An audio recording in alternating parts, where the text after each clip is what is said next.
तारकासुर ने अपने 3 बेटे तारकाक्ष, विदुमाली, कमलाक्षकी को समझाया कि अपने मन को कभी भी शिव के पास में ऐसा अपशब्द मत बोल देना, शंकर से विवाद मत कर लेना, शंकर से द्रोह मत कर लेना, सबका सुनना पर शिव के लिए कभी आड़ा टेढ़ा मत बोलना, सबसे युद्ध करना पर शिव से नहीं।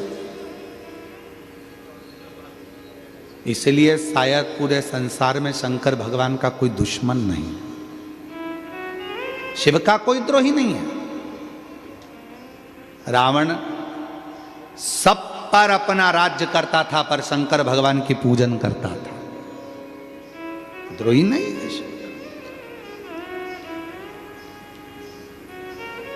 भगवान शिव कभी किसी के दुश्मन नहीं होते, क्योंकि शंकर को माता पिता कहा गया।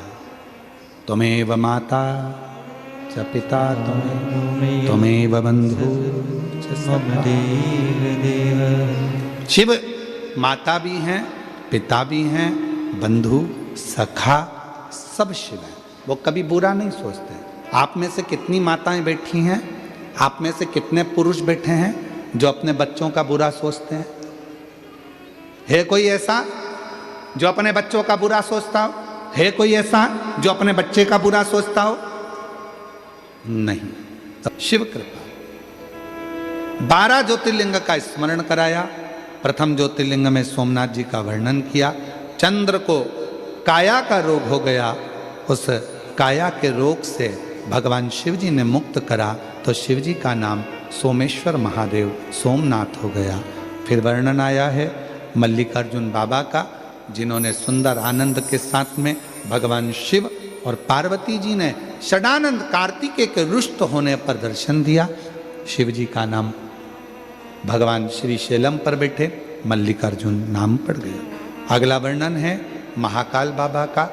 दूषण नाम का असुर, दूषण नाम का राक्षस ब्राह्मणों के बच्चों को पकड़कर उनका रक्त निचोड़ कर पीता था। भगवान देवाधिदेव महादेव उसका काल बनकर प्रगटे, तो शिवजी का नाम महाकालेश्वर पड़ गया। अगला वर्णन है ओमकारेश्वर। विंध्य नामक पर्वत के तप करने पर भगवान ओमकार के रूप में विराजमान हुए। फिर वर्णन आया है केदारनाथ जी का। नर नारायण ने तप कर कर शिव जी को प्राप्त किया। फिर वर्णन आया है भीमाशंकर का। कुंभकर्ण का बेटा भीम, जिसका संहार स्वयं शिव जी ने करा, तो नाम भीमाशंकर पड़ गया।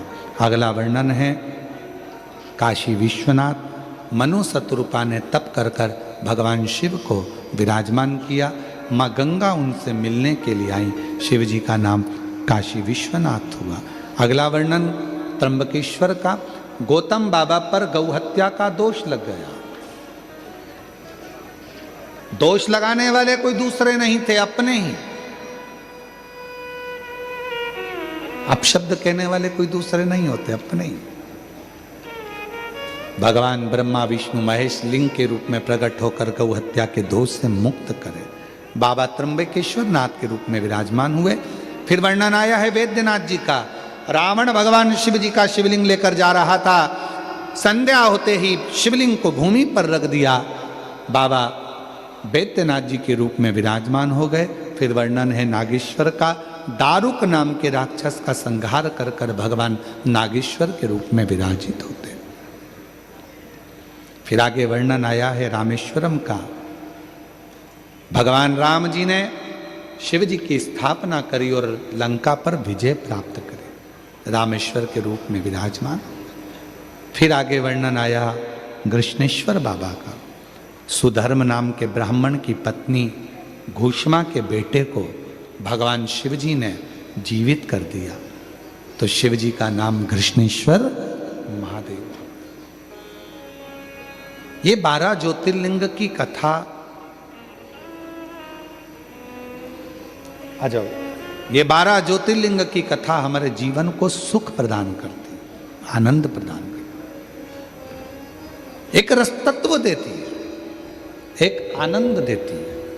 कितना सुंदर कहा है। याद रखना, माला नेता को पहनाते हैं, माला अधिकारी को पहनाते हैं, माला शव को पहनाते हैं, माला जीवित व्यक्ति को पहनाते हैं, पर मेरे महादेव को माला नहीं, मेरे महादेव को फूलों का हार पहनाते हैं। वहां वो माला नहीं रहती, उसका नाम चेंज हो गया। क्या नाम हो गया? फूलों का हार। हार का मतलब क्या है कि हे भोलेनाथ, ये हार मैं आपको समर्पित कर रहा हूँ, दुनिया से हार चुका हूँ, अब आखिरी में तेरे पास आया हूँ, मुझे संभाल ले। इतना सुन, शिव जी के गले में बासुकी नाग है, शंकर भगवान के गले में बासुकी नाग विराजमान है।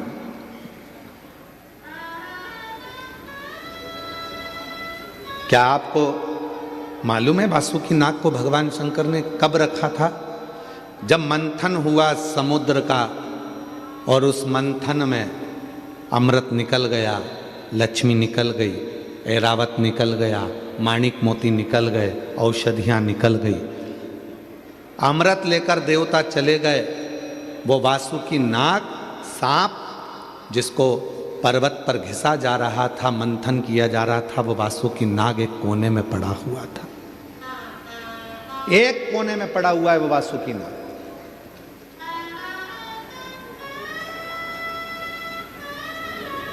ना देवता, ना कोई दानव, ना कोई असुर, ना कोई सुर, कोई भी उस बासुकी नाग के पास नहीं गया। उसके शरीर से रक्त बह रहा था, पूर्ण तरह से वो टूट चुका था। एक ये रस्सी है, अब इस रस्सी को आपने पर्वत पर उसको बांधा और इधर से खींच रहे हो, उधर से खींच रहे हो, पर्वत का थोड़ी ना कुछ बिगड़ेगा। बिगड़ेगा काहे का? जम के बोलो जरा, रस्सी का। जो भी बिगड़ा वो रस्सी का बिगड़ा। उसी तरह बासुकी नाग की रस्सी बनाई गई थी और उसको देवता और असुर मिलकर खींच रहे थे।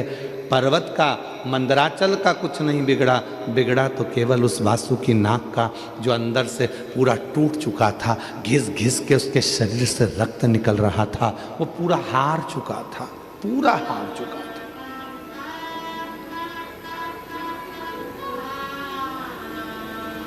और पूर्ण तरह से जब वो हार गया, तब पार्वती जी ने उस सर्प को देखा तो शिव जी से कहा कि ये हार चुका है।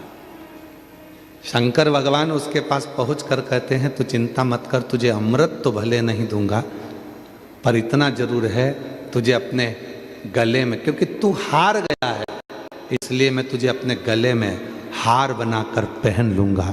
ये पक्का। इसलिए मेरे शंकर भगवान को माला नहीं, फूलों की माला नहीं, मेरे शंकर भगवान को फूलों का हार पहनाते हैं। मेरे शिव फूलों का हार पहनते हैं, फूलों का। सब दूर से हार गया हूं। माला फूलों की पहनाओ नेता को, माला फूलों की पहनाओ राजनेता को, माला फूलों की पहनाओ अधिकारी को, माला फूलों की पहनाओ खिलाड़ी को, माला फूलों की पहनाओ व्यापारी को, माला फूलों की पहनाओ फैक्ट्री के मालिक को, माला फूलों की पहनाओ मजदूरों के आनंदमय अध्यक्ष को, जितने अध्यक्ष उपाध्यक्ष नेता मंत्री संतरी कंत्री जितने भी हैं, जो मूर्तियां लगी होती हैं, स्टेचू लगे होते हैं, माला उनको पहनाओ। सब देवताओं को माला पहना सकते हो, मना नहीं है, पर मेरे शंकर भगवान को माला नहीं पहनाई जाती। मेरे शंकर भगवान को जब फूलों का माला नहीं, फूलों का हार जाता है, और वो हार अर्थात मैं जिंदगी से हार चुका हूं, अब मुझे स्वीकार कर लीजिए, इसलिए उसको हार कहा जाता है। शिव के मंदिर में फूलों की माला नहीं होती है, शिव के मंदिर में फूलों का हार होता है। बहुत हारा हूं तब तेरे दरवाजे पर आया हूं, तब तेरे।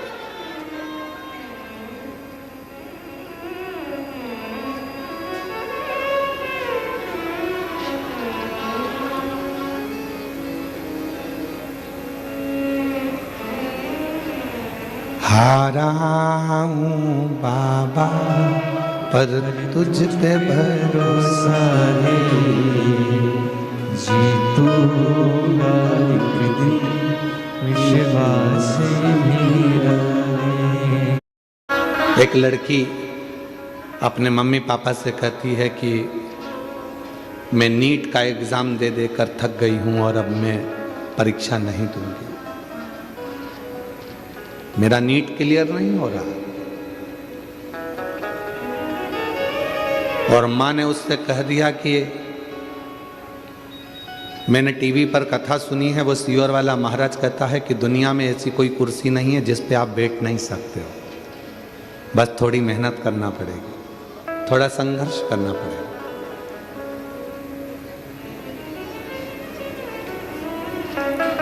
एक बार शिव महापुराण की कथा में पहुंचना पड़ेगा। चल मैं तुझे लेकर कुबरेश्वर धाम चलती हूँ, सीहोर चलती हूँ। उस बेटी ने लिखा, ना जाने कुबरेश्वर धाम की मिट्टी में ऐसा क्या है।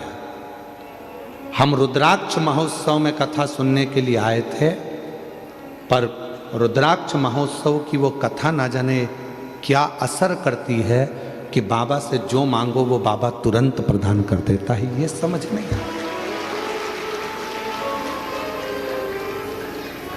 बेटी से माँ ने कहा, चल मैं तुझे सीहोर लेकर चलती हूँ कुबरेश्वर धाम, और वहाँ बैठकर रुद्राक्ष उत्सव है, कथा सुनना रहना। बेटी जब जाने लगी तो उसकी छोटी बहन कहने लगी, मम्मी तू तो ऐसी शर्त से बात करती है कि सीहोर वाले महाराज कथा कहते हैं और सुन लो तो ही उसका फल मिल जाता है, तो मैं भी चलती हूँ।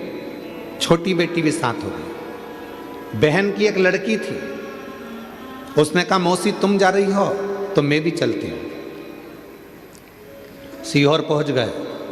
कुबरेश्वर धाम पर रुद्राक्ष महोत्सव की 7 दिन की पूरी कथा आसन लगाकर, अपनी दरी बिछाकर, अपनी ओढ़ने का कम्बल सब लेकर गए। सुना। दोनों लड़कियां जो साथ में गई थी, एक लड़की तो दे रही थी नीट का एग्जाम बड़ी वाली, 2 लड़कियां साथ में गई थी। उनने भी कह दिया, एक बोली मौसी तुम कहती हो कि सीहोर वाला बाबा कहता है कि यहाँ से कोई खाली नहीं गया है, तो हम भी नीट का एग्ज़ाम देंगे। छोटी बहन ने कहा कि मैं भी दूंगी, और देखती हूँ वो सीहोर वाले बाबा को, क्या हम तीनों नीट का एग्ज़ाम क्लियर कर सकते हैं। पत्र आया।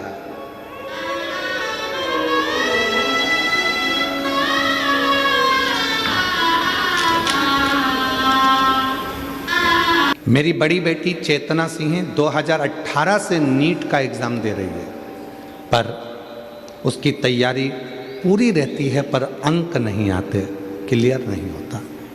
बाबा हार गई। तब मैंने बेटी से कहा कि तू एक काम कर, सीहोर वाले बाबा पर भरोसा कर कर लोटा जल चढ़ाना प्रारंभ कर, शिव संभालेंगे। बेलपत्र पर शहद वाला प्रयोग कर। कथा सुनने गए, मौसी की लड़की भी साथ में, छोटी बहन भी साथ में, तीनों ने मिलकर कुबेर भंडारी से विनती करी। 7 दिन रहकर कथा सुनी रुद्राक्ष महोत्सव की। बाबा आपका रुद्राक्ष महोत्सव की कथा न जाने कैसी है। उस पंडाल में बैठकर जो कथा सुनता है, बाबा उसकी मन की मुरादें पूर्ण जरूर करता है। हमने देखा है। तीनों बहनों ने विचार कर लिया, क्या हम तीनों डॉक्टर बन सकती हैं। तीनों ने पूजन करी, आराधना करी। आज मैं बाबा को धन्यवाद देने के लिए आई हूँ।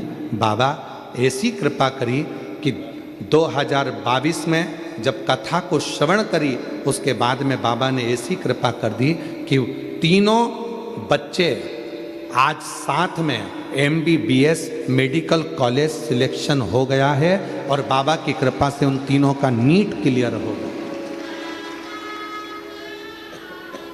तीनों का नीट क्लियर हो गया, और तीनों बेटियां, तीनों बच्चे MBBS की पढ़ाई कर रहे हैं।